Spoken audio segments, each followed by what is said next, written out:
বিশেষ এটা প্ৰতিক্ৰিয়াৰ কাৰণে আজি সংবাদ মেলখন ৰাভা আসাম পৰ্যটন ভৱনত আমি তৎকালীনভাৱে আয়োজন কৰিব লগা হৈছে। আমি কিছুদিন আগতে প্ৰচাৰ মাধ্যমৰ জৰিয়তে আমি জানিব পাৰিছিলোঁ যে ভাৰত চৰকাৰে ইতিমধ্যে এখন কাৰিকৰী শিক্ষা অনুষ্ঠান IIM Indian institute of management ইতিমধ্যে পলাকবাৰী বিধানসভা সমষ্টিৰ অন্তৰ্গত পলাকবাৰী ৰাজহ চক্ৰৰ অন্তৰ্গত তথা ৰাভা আসাম সাহিত্য সাহিত্য পৰিষদৰ সমষ্টি কলচি সমষ্টি আৰু এই কলচি সমষ্টিত আমাৰ ৰাভা আসাম সাহিত্য সাহিত্য পৰিষদৰ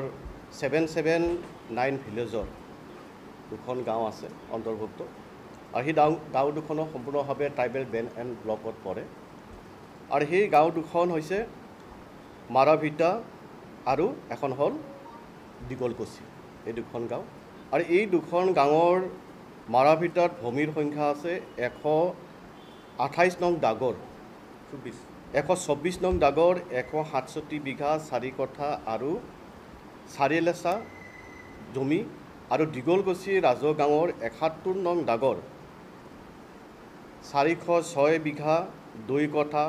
8 লেচা জমিত ইতিমধ্যে অসম চৰকাৰে IIMখন তেখেতসকলে ইয়াত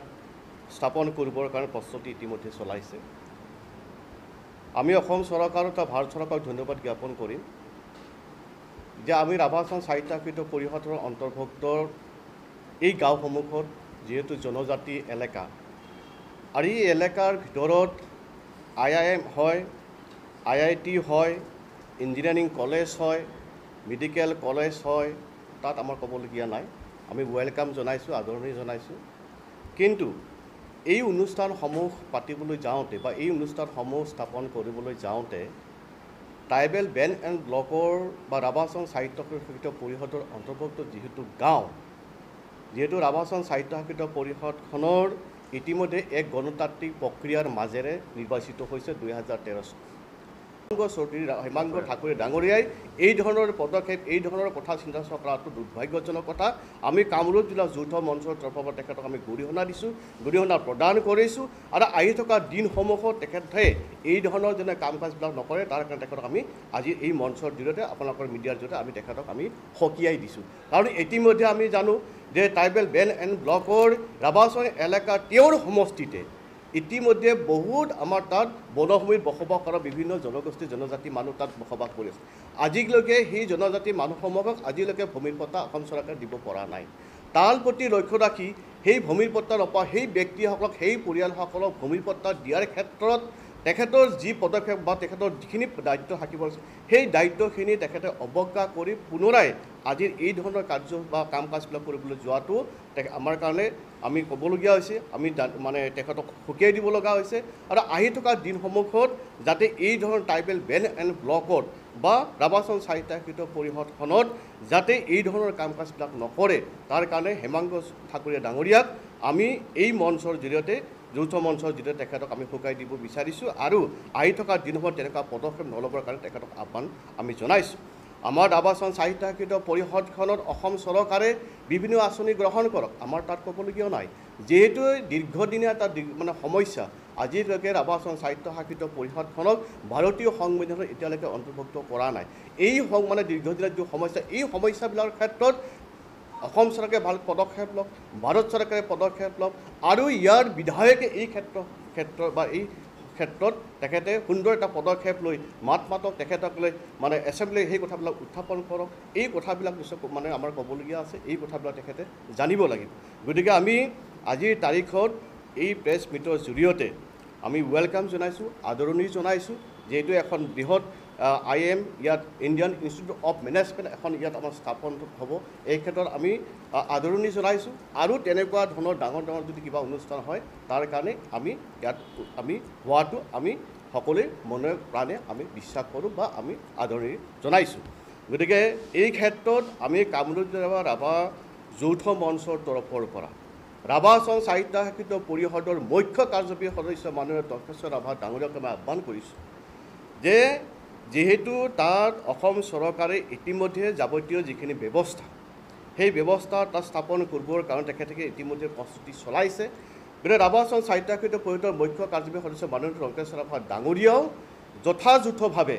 এটা সঠিক পদক্ষেপ লৈ তেখেতৰ এই বিষয়টোত যাতে আগবাঢ়ি যায় তাৰ কাৰণে তেখেতৰ প্ৰতি আমাৰ বিনম্ৰ অনুৰোধ থাকিব কামৰূপ জিলা ৰাভা যুদ্ধ মঞ্চৰ তৰফৰ পৰা। ইয়াৰ যিখিনি ট্ৰাইবেল বেণ্ড এণ্ড ব্লকৰ যিটো নিয়ম আৰু নীতি বা আইনৰ গণ্ডিৰ জৰিয়তে এই অনুষ্ঠানটো স্থাপন কৰিবলৈ যিখিনি প্ৰস্তুতি তেখেতসকলে চলাইছে অসম চৰকাৰে, এই আইনৰ জৰিয়তে তেখেতে প্ৰস্তুতি চলাইছে নে নাই এই কথাখিনি অকণমান আমাৰ জানিবলগীয়া বা আমাৰ ক'বলগীয়া নিশ্চয় আমাৰ তাত থাকিব। আৰু তাৰ প্ৰতি লক্ষ্য ৰাখি আমি আজি কামৰূপ জিলাৰ ৰাভা যৌথ মঞ্চই আমি এই সংবাদ মেলখন আয়োজন কৰিছোঁ। আৰু তেখেতসকলক আমি অৱগত কৰাব বিচাৰিছোঁ, জনাব বিচাৰিছোঁ যে ইতিমধ্যে ৰাভা আসাম সাহিত্য সাহিত্য পৰিষদখনত ৰাভা হাছংখনক ছিগনেটাৰী সংগঠন বুলি ক'লে আমি নিখিল ৰাভা ছাত্ৰ সন্থাক আমি কওঁ। আৰু নিখিল ৰাভা ছাত্ৰ সন্থাই দীৰ্ঘদিন ধৰি এই অঞ্চলৰ বিভিন্ন জাতি জনগোষ্ঠীৰ আৱেগ অনুভূতিৰ ওপৰত দীৰ্ঘদিন সংগ্ৰাম চলি আহিছে। আৰু এই ছিগনেটাৰী সংগঠনসমূহে আজিৰ তাৰিখলৈকে যিখন ৰাভা আসাম এলেকাৰ এই দুখন গাঁৱৰ মাজৰ যিখিনি জমি, সেই জমিত তেখেতসকলে যিহেতু ইতিমধ্যে IM খন তেখেতসকলে স্থাপন কৰিবলৈ গৈ আছে, তেখেতসকলৰ ইতিমধ্যে ছিগনেটাৰী সংগঠন হিচাপে তেখেতসকলৰ এই ক্ষেত্ৰত কোনো ধৰণৰ জ্ঞাত নহয়। গতিকে দীৰ্ঘদিন ধৰি এই সংগ্ৰামী সংগঠনৰ সত্তাটোৰ ক্ষেত্ৰত তেখেতসকলে জড়িত হোৱা ছিগনেটাৰী সংগঠনৰ বিষয় বা কৰ্মকৰ্তাসকল আইতাৰ প্ৰতি জ্ঞাত নোহোৱাটো দুৰ্ভাগ্যজনক কথা। আৰু এই ক্ষেত্ৰত আমি পোনপ্ৰথমে কামৰূপ জিলা যৌথ মঞ্চৰ তৰফৰ পৰা আমি প্ৰথমে পলাশবাৰী বিধানসভা সমষ্টিৰ বিধায়ক মাননীয় হেমাংগ চৌধুৰী ডাঙৰীয়াক আমি পোনপ্ৰথমে তেখেতক আমি ক'ব বিচাৰিছোঁ, তেখেতক আমি জনাব বিচাৰিছোঁ যে যিহেতু তেওঁ সেই সমষ্টিৰ এজন প্ৰতিনিধি হয় আৰু এই সমষ্টিটোত কিমানটো এৰিয়া বেল এণ্ড ব্লকৰ ৰাভা আসাম গাঁও সমাজ অন্তৰ্ভুক্ত হৈছে সেই কথাখিনি তেখেতৰ নলেজত তেখেতৰ জ্ঞান থকাটো দৰকাৰ আছিল। আৰু তেখেত নিশ্চয় আমি ভাবোঁ যে এই ক্ষেত্ৰত নিশ্চয়